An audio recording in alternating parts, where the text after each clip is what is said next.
On today's Locked On Thunder podcast, the Oklahoma City Thunder search for a sweep against the Memphis Grizzlies. Is SGA's offense or lack thereof a concern for OKC? And who should the Thunder prefer to see in the second round? It's a mailbag edition of Locked On Thunder.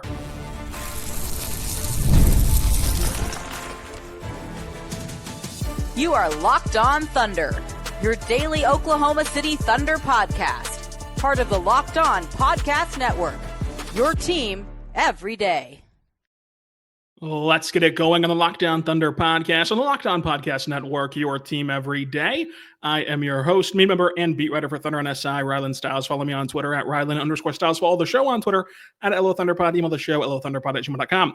On today's show, we're diving into the Oklahoma City Thunder's first round series against the Memphis Grizzlies. Will the Thunder sweep Memphis?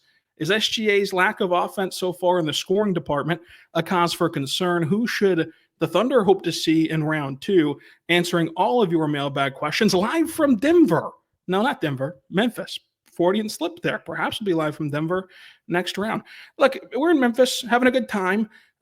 Off day in Memphis in an Airbnb that has a ton of Elvis memorabilia. Shockingly enough, I should have recorded this in front of the Elvis pictures. There's a whole mural of the king of rock and roll, but it's in the common area. And I'm a humble guy. I don't want to be in the common area, performing a podcast. If they want to hear it, the fellows in the Airbnb, they got to listen to it on YouTube or subscribe on Apple Podcasts. No shows for free, folks. Actually, they're all for free. Now, let's dive into your mailbag questions about this Thunder series. Most importantly, are the Oklahoma City Thunder going to sweep the Memphis Grizzlies? This came in from about every single person in the comment section. So, listen, if the Thunder come out in Game 3 and jump all over Memphis, then absolutely they're going to sweep the Grizzlies. I pick Thunder in 5. I think it's very hard to beat a team 4 times in a row in a playoff series. For the Thunder, it'd be 8 times in a row going back to the regular season. I could see them getting one in the FedEx Forum. The problem for Memphis, though, is that when you say that, then you have to map out the path for them to get said game. And they're just not talented enough. They don't have a deep enough roster of complementary pieces. Their top 3 guys aren't good enough. Their lack of playmaking is really exploited by the Thunder's defense. And what you're hoping for if you're Memphis is totally out of your control. The pathway for Memphis to win a game is the Thunder land in Memphis, get off the bird and walk to the arena, and they sleepwalk through the entire game. They're not engaged defensively, and they're not hitting any shots on offense. Could that happen? Sure, right? It could. Could I be a millionaire someday like Andy Pods? Sure, maybe. But is it likely? That's the question you have to ask yourself, and it's completely out of the Grizzlies' control, which is not a place you want to be. So the more you see from this series, the more that you hear both parties talk about this series, the more you feel like it'll be wrapped up in short order, which is a good thing for Oklahoma City, because then you get the rest on the back end of this series as Denver, as the Clippers battle it out in their first round matchup to then determine who you will play in the second round. But I think that the first few minutes of this game are very important. I get it.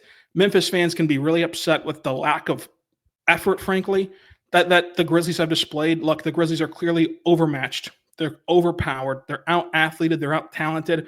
But the fact that they're still outworked, and the fact that when they're down 20, they're outworked, the fact that when they're down 50, they're outworked, that really can rub a fan base the wrong way. But I still believe that the old FedEx Forum is going to be jumping.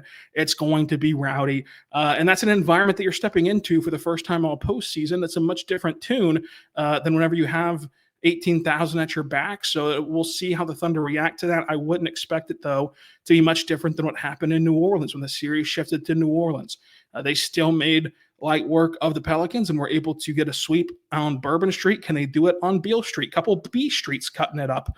What's your favorite B Street? Let me know in the comment section down below. I planned out that bit trying to think of a B Street in Lawton, and right now I don't think that there is one in the whole city, so I'll have to skip over that bit. But your mailbag questions. We've kind of talked about the sweep. I think it's possible, but another big question was about Shai's offense, or lack thereof scoring-wise, in this series. I don't think it's a cause for a concern. And, we've talked about the defenses and the defenders who give SGA trouble, and we've been very open about what looks you can throw at him whenever you blitz him off the pick and roll and play zone coverages. And then there's certain guys, and even New Orleans last year had Herb Jones, and they had a guy who you really thought could give SGA problems. And yet he didn't play like this, right? He didn't play this bad in terms of scoring. The Grizzlies are just simply trying everything to take him away, and it's still not working. It's not working on two different levels. He's getting quality looks at the rim. He's getting to his spots. He's just not hitting the shots we've seen him hit all season long that is leading him to an MVP season.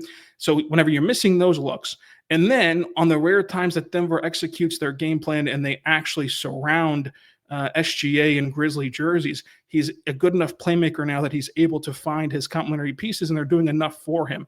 The behind the back pass, the behind the head pass to Lou Dort, where he looked like Magic Johnson. I mean, that is an example of the evolution of playmaking skills that Shai has shown, but it's oftentimes simpler than that. It's oftentimes just a one-read pass. He's able to exploit kind of the overloading from Memphis, but he's still gotten to his spots. You could argue that he's settling for some threes if you wanted to. I wouldn't personally make that argument just because the threes that he is taking primarily are coming off of screens where he does have a window to shoot. And let's be honest, like Shai's improved as a three-point shooter.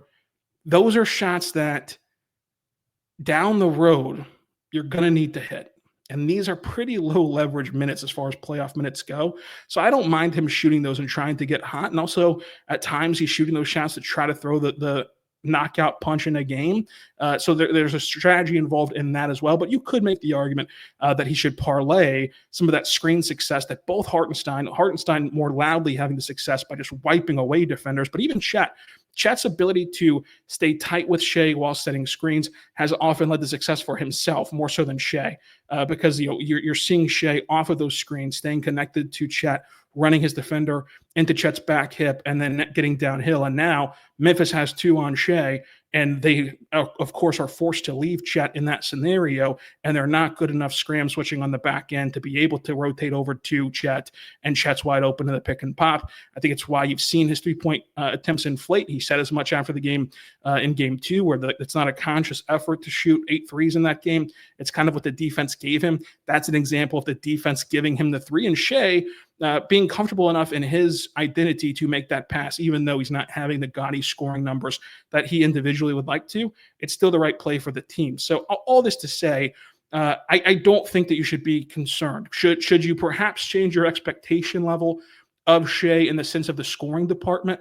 I still wouldn't go that far. I do think that as teams get better, right, you're going to need to have the same element of his offense, the fact that he can't press and still should make the right play. And there will be more pressure on his supporting cast to cash those opportunities, as they have for the most part throughout this Memphis series. But a lot of this is all going to be swept under the rug the second that he gets a friendly bounce. The rim is an unforgiving mistress, and it has forsaken Shai in the first 2 games of this series. It will swing back to him eventually, and then we'll forget that this ever was a conversation. That's kind of how I think that Shai's scoring is going to go, because he's doing everything else right. He's been really engaged defensively as a help side defender, and he's been able to poke balls loose and wrestle away rebounds just by having active hands at the rim at times, even against Zach Edey. He's blocked Zach Edey in this series. Like, he's been there as a help defender the whole time while not scoring the ball well. But he's also been making the right decisions. And as long as that decision-making stays the course, you know the talent that Shai has to be able to become an explosive player. And even in game 2, right, where the finished product isn't some 35-point night or 40-point night or the stamp that you want on what's been a historic season for Shai.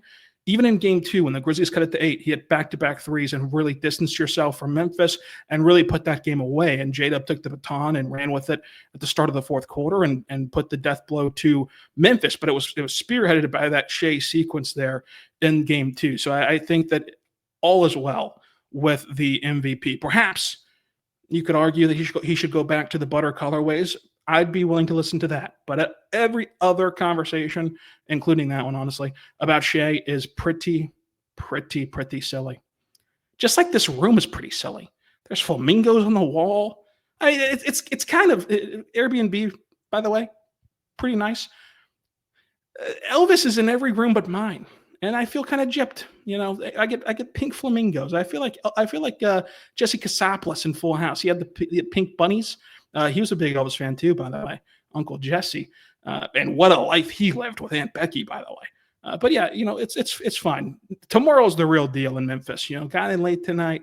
Tomorrow we're gonna go explore before Game 3, and then it's back to business in the FedEx Forum. A pod from the Grindhouse tomorrow, but coming up, still more from this podcast with a mailbag episode.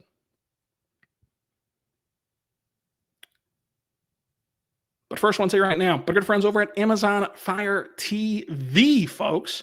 Did you know your Fire TV is also an Xbox? Turn any TV into your gaming and entertainment hub with Fire TV Stick 4K. No console required. Just grab your paired controller, subscribe, and sign in to Xbox Game Pass Unlimited with EA Play included, and you're ready to rack and roll. Dive into thousands and hundreds of Xbox Game Pass titles, including EA Sports College Football 25 and Call of Duty Black Ops 6. As easily as you stream your favorite shows, you can now game simple as well on your Fire TV. Make sure you check it out today because it has endless entertainment with 4K streaming. Watch more than over 1.5 million movies and TV episodes from your favorite subscription services like Netflix, Prime Video, Disney Plus, Max, and more. And now you can utilize the Xbox Game Pass feature, no console required. And even if you're a hardcore gamer, the Fire TV Stick 4K can be a game changer for you because it has a great technology involved to keep you out of latency and keep you competitive in these games. So head to Amazon.com/Fire TV Locked On to get started. That's Xbox Game Pass Ultimate subscription and compatibility controller required. Available on select devices, including Fire TV Stick 4K second generation, Fire TV Stick 4K Max first and second generation, and Fire TV Cube third generation. We're back on the Lockdown Thunder podcast, on the Lockdown Podcast Network, your teams every day. Here talking Thunder Grizz, here talking whatever you want to talk about, like this question from @hogfan_2001. What has impressed you the most through 2 games? It's been the defense. And Thunder fans better hope that Nico Harrison is correct. When Nico Harrison spouts off the defense wins championships, and that's kind of his only rebuttal to the worst trade in NBA history, to the worst trade in sports history, if that saying is true, if that old adage that every single person over the age of 50 rallies behind, this Thunder defense is up to task when it comes to being championship caliber, and you've seen it against Memphis. How often we forget that this is a team in Memphis who, for the majority of this season, was the number 2 seed, primarily by beating teams that they should and not beating good teams, but still, in the regular season, they were held under 100 points once through this series, through 2 games. Both times they've been held under 100, and you've seen just the frustration build with Ja, with Daz, with Jaren Jackson Jr., and this Grizzlies team. Clearly, they're dealing with some injuries with Wells and Clark being out, and then a catastrophe of a transactional window twice in a row. The Zach Edey pick is looking worse by the minute, and the trade deadline decisions are looking worse by the minute.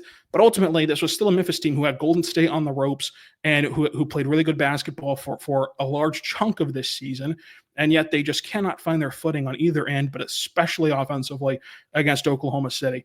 And I think that the Thunder's defense is a big reason why. They are outright suffocating this team that looks vastly different than they did a week ago in the NBA play-in tournament. So that's what I think has been the most impressive part. If I had to do a secondary thing, because the defense is pretty obvious, it's been Jalen Williams. And I've said it after each game, but I know that the question is still there about J-Dub because we don't feel like the Beale Street Ballers are quite the formidable foe to keep this team from a championship. But he can only play the games in front of him. And he's gotten 2 cracks at the postseason since his first trip, and he looks like a vastly different player. And that's where I think you run into a situation where the Thunder are so good right now that if they don't win a championship or even get to the finals, it will be cast off as this just brutal disappointment. But this team is so young that, like, if this is the leap that J-Dub made from year 1 to year 2 in the postseason, a whole nother playoff run, then you can envision what things look like next year whenever Chet hopefully has a fully healthy season as he did his rookie season and can even get more comfortable, even though he's looked great the first 2 games. So the bad news for the rest of the NBA, frankly, is no matter what the Thunder do this year, it's not all about this year. And they very well could be the team that wins the last game of the season this year. in the NBA. So it's very impressive to see the leaps that J-Dub has made. Obviously, Memphis is not the team that's going to hold you from a parade, but they are a team who should be better at limiting J-Dub from getting to the rim and getting to his spots, and they just can't do it. He's that much in control, and the control that he has as a facilitator to really, like we said, take the baton from Shai in game 2 to start the fourth quarter. Take the baton from Shai in game 1 to start the second quarter and deliver 2 knockout blows and get you a 2-0 series lead. That is something that that he lacked against Dallas, that he lacked last postseason offensively. He was already there defensively last year against Dallas, but it was the offensive end that tripped him up, and it looks like his offense has been really stellar because you can couple these 2 games with a body of work of the regular season that made him an all-star, but more particularly, if you just look at his averages from the time he came back from that hip injury sustained on March 10th against Denver, every indicator and every stat would tell you that this is what you can expect from Jalen Williams. And he said it himself, it's not going to be easy. He's going to have more failures in games, right? But he understands what the playoffs look like now, and so that's kind of helped him get more comfortable whenever I asked him about that after the game on Tuesday in game 2. So Jalen Williams would be my number 2 thing that's been most impressive behind the defense. Now, LKW says, are you expecting anything different in Memphis's game for the next 2 road games? There's just not a lot for them to do, and I really don't understand. I mean, perhaps they never viewed this interim head coach as their guy of the future, but trotting your guy of the future out there to get killed by the Thunder is just a misstep to me if you believe that he was some guy to lead you to the promised land. Because look, if this series continues to pace this way and you get swept and every game's not competitive and against the best team in the West, you played 8 total games and none of which were competitive, you're not going to be able to change your roster a whole heck of a lot. It doesn't appear. And so your big sweeping change would be to fire your coach, but you've already done that. And so your next big sweeping change would be to hire somebody that's established. But if you think that this guy is the guy, it's a tough sell to just run it completely back. And then you look at the front office moves. So, but ultimately, in terms of like what he actually could do and truly trying to evaluate him as a coach, his roster is just too limited. Because on one hand, you naturally say play Edey less. Well, we saw him do that in game 2. But it's a different verse, same as the first. He doesn't have anyone to go to. You want Jay Huff out there? You want Marvin Bagley out there? Marvin Bagley, fine little player, and he's really resurrected his career from a total draft bust to an NBA contributor, but not at this stage of the NBA playoffs, not playing heavy playoff minutes. He's more of a bit player, but you're having to play him more because your team is just bad right now. And missing Brendan Clark is a big deal for that front court. But so again, the Zach Edey thing, right? That's the top of the list of complaints. If you're going to lose anyway, you might as well try to develop Zach Edey in any which way you can. I had a second round grade on Zach Edey. I do not like Zach Edey, but you've already made the investment. It's like buying a house that you find out later has all these problems. Well, you've bought the house, so you got to go fix the bathroom. You bought the house, you got to renovate the closet. There's no refunds in this. You can't rewind time and have a redraft of the 24 draft. As much as we're going to this summer in the dog days of the offseason, that's not how this works. So I would play Zach Edey just a ton because you have nothing to lose. You're going to get blown out either way. At least you can let him see what playoff basketball is up close and personal and hope somehow that you can mold that into development. So, again, if you can't address the Zach Edey issue, then what can you do? I think that the move to play Luke Kennard was actually a smart one. I think that people just see the low-hanging fruit of this as a Memphis team has gotten blown out twice, and he's panicking in game 2, and he switched the rotation and went from 0 to 100 with Luke Kennard minutes. But I thought that was a great adjustment. I said that after game 1. This Thunder defense is hounding you, and you can't just magically grow playmakers on trees. All you can do is try to make their life easier, and the easiest way to try to combat this activity from the Thunder's defense is to let Ja and Dez make simple decisions. And the simple decisions against this Thunder defense for the test of time, for as good as they've been, have been the one pass to the corner. Now, to the Thunder's credit, while they typically concede the corner three-point shot, in this series they have not, because they've been so crisp in their rotations, because they've been so active in the passing lanes. They've been able to do what is oftentimes not physically possible, and that's take away everything. So even the one pass decisions are harder. But if you do get the one pass to the corner, Luke Kennard's the guy you want taking that shot. And so I think that playing Luke Kennard is a good thing, because the only reason why you're not playing him is because of his defense. Well, newsflash, nobody in Memphis is playing defense. Not a single person wearing a Grizzlies uniform is playing defense. And he can't magically grow more defenders on this team. Your best defender has a massive size disadvantage that's made even more heightened by the Thunder's positional size at their guard position. So there's not really much for Memphis to change. And that's why at the top of the show, we mentioned that the ability for Memphis to steal a game in this series is completely and totally out of their control. It really is. And that's where you get into some really tough spots. And that's where you start to look at the roster construction. That's where you start to look at this summer and what even is possible if you're a capologist. I think that people in Memphis, I think that if you had a heat track map of site clicks on the Spotrac trade machine, it'd be very, very, very warm in the city of Memphis right now. Coming up, we'll answer more of your mailbag questions, get you set for game 2 here in Memphis. But first, I want to say right now, but good friends over at Game Time, folks. Check out Game Time. There's nothing like the atmosphere of an NBA playoff game. Every bucket, every defensive stop, every moment feels huge. It's electric in the arena. With Game Time, you can be a part of it without the stress of last-minute ticket hunting. Game Time makes it fast and easy to get playoff tickets, even when demand is sky high. Prices on the app actually go down as tip-off gets closer, and their last-minute deals can save you up to 60%. Listen, the Thunder could close this series out in Memphis on Saturday afternoon. Memphis, not that far away from OKC. If you're not big in geography, it's actually fairly close. So if the Thunder win tonight and you get a spur to make the trek and have a one-day trip in Memphis and go see Graceland and go see the Thunder close out a series, make sure you check out Game Time, because last-minute ticket deals can save you 60% off buying last-minute tickets for sports, concerts, comedy, theater, and more. Take the guesswork out of buying tickets with Game Time.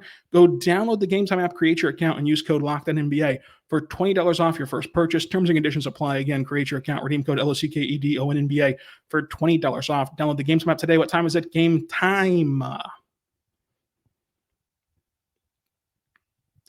We're back on the Locked On Thunder podcast on the Locked On Podcast Network, your teams every day. Here talking about the Thunder mailbag. What questions have you guys left, including this one from Zach? Round 2. Do you want Denver or LA? Zach, great question. I don't even want to approach your last name. Volbernick. I hope I said that correctly. Selfishly, Denver, easier travel for me, but also basketball-wise. It's interesting because Denver has the best player in the world, and that's throughout the test of time in the NBA. It's been a difficult challenge in and of itself. But their lack of depth and their lack of players who you can trust to hit shots, make good decisions, really, really, really should scare Denver, not just in this round, but if they're lucky enough to get to the Thunder in round 2. On the flip side, the Clippers and Thunder would be absolute cinema on the court defensively. I love this Thunder defense. We just praised them for 20 minutes, but Kawhi's ability to be able to rise up and hit shots is very interesting against this Thunder team, just because of what you're looking at without having, a jumbo forward to stick on him. It'd be very interesting to see Caruso handle him and Dort handle him and J-Dub handle him. And they didn't have J-Dub or Chet in the meeting in the Intuit Dome. The Thunder still won 103-100. So I think that you'd still be in store for very competitive, very close games, very taxing games, where I think that Denver, it wouldn't be a sweep. It wouldn't be in 5, but I think it'd be a 6-game series that felt pretty decisive. So from that extent, I would say Denver. But we'll have to see how that first round series ends. But right now, I'd rather see Denver, both for selfish reasons and for basketball reasons. And then for the Thunder perspective, it'd be pretty cool for the Thunder to go through Ja, Dez, and Triple J. Okay, it's a nice appetizer. Then go through the Nikola Jokic, best player in the world. People have the MVP debate, and then see where you land. And I still project that it will be the Lakers and Luka and the Browns. It'd be a very fun playoff path for the Western Conference to open up if it goes as I projected before the playoffs began. Hoodie Gallo, great name, Hoodie Gallo. It's Game 7 against Boston. Paycom Center is rocking. The score is 98-99, and the Celtics have the lead. There are 12 seconds left after a timeout. Caruso inbounds to Shai, who is immediately swarmed. Who do you want him to pass the ball to with 5.9 seconds left on the clock? Man, this is a very good question. Lou Dort has a knack for hitting big shots. I would say probably Lou, just because of the ethos of it. It just feels like he hits the biggest shots. It feels like he has the big games and the big moments. We've seen Game 7 Lou before, albeit different circumstances in the bubble. But yeah, I guess I'd go Lou, but the Thunder have a lot of options. It really depends, I guess, on the night too. Or like, is this a night where Isaiah Joe is 5 for 6, or a night where he's 2 for 7? Is this a night where Chet Holmgren is 4 for 5, or is this a night where Chet Holmgren is 2 for 7? So it depends on the night, clearly, and that's where the Thunder have an advantage in terms of pick your poison and trying to find the hot hand. But just off the cuff, feels like a Lou Dort spot. And what a moment that would be, where like the two guys who have endured the most in this rebuild would be paying off a Game 7 in the Paycom Center. That gives you chills. It really does. Chills, they're multiplying. Grease.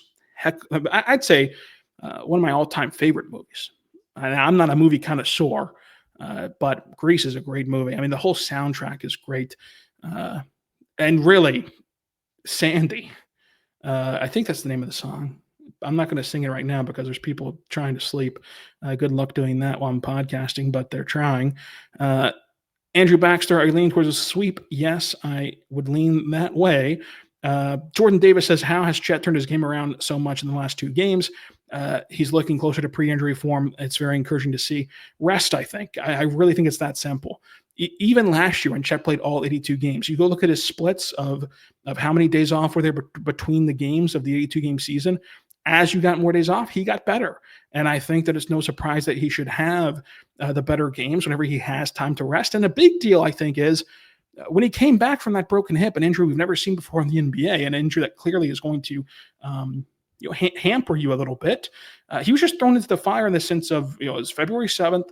Then you had the All-Star break, but the Thunder were on the road after the All-Star break. He didn't have a ton of time to practice in that week off before the first game's return. And this was his first time to have significant practice time on the court in a controlled environment and really not ease into things because he's already played a ton of games. He played like 20-something games after he returned, but just really get his bearings about him. And I think that possibly helped as well. But mainly, you would have to imagine it would be rust. Smokey Pierce says, what time to book a flight for the parade and what's the best hotel closest to where the parade will be? I don't know where the parade would hypothetically be, but you can always book it now and enjoy a nice June day in OKC, regardless if they have a parade or not. You can always try to catch the OKC Comets in action, no longer the old Dodgers. They've changed their name so much, who could keep up? I mean, they haven't had consistent names since the Polk administration. I mean, it's the 49ers or whatever, 89ers, and then the Red Hawks, and then the Dodgers, and the Comets. Although, I will say, love me the Comets. Love the branding. Love the hats. I need to get a Comets hat. If anyone out there has a connection with the Comets, lob me a hat. I'll wear it on Locked On Thunder. I'll do some promoting for the old AAA ball club. I think we've gotten to most of the pressing questions. All right. I mean, I think we've really hit the nail on the head of this episode. Last question from Austin. Not throwing the baby out with the bathwater here, but any prospects in the draft that you want to keep an eye on for the squad in the future? Look, if the Thunder in Game 3 blow out the Grizzlies and you're on Friday hoping to see some highlights of draft prospects to get your basketball fix before the playoffs start, I would look into guys like Drake Powell. I think the Drake Powell who declared today for the draft would be a fun name for OKC. I think that Con Knipple is a guy to monitor. Colin Murray Boyles would scream Thunder. Andrew loves Liam McNeely. The rest of the Dream Teamers not so much, but you can check him out as well. Danny Wolf would be a guy you can check out. I don't think that he necessarily fit. I'm a big Chaz Lanier guy. If you're into second-round deep cuts, I love me some Chaz Lanier. So we'll end on old Chazzy. Check out Chaz Lanier and check out the Thunder, and let's see if the Thunder get a sweep of the Memphis Grizzlies as we are here in the old grit and grind house. Anyway, until Game 3 post-game in the FedEx Forum, be good and be good to one another.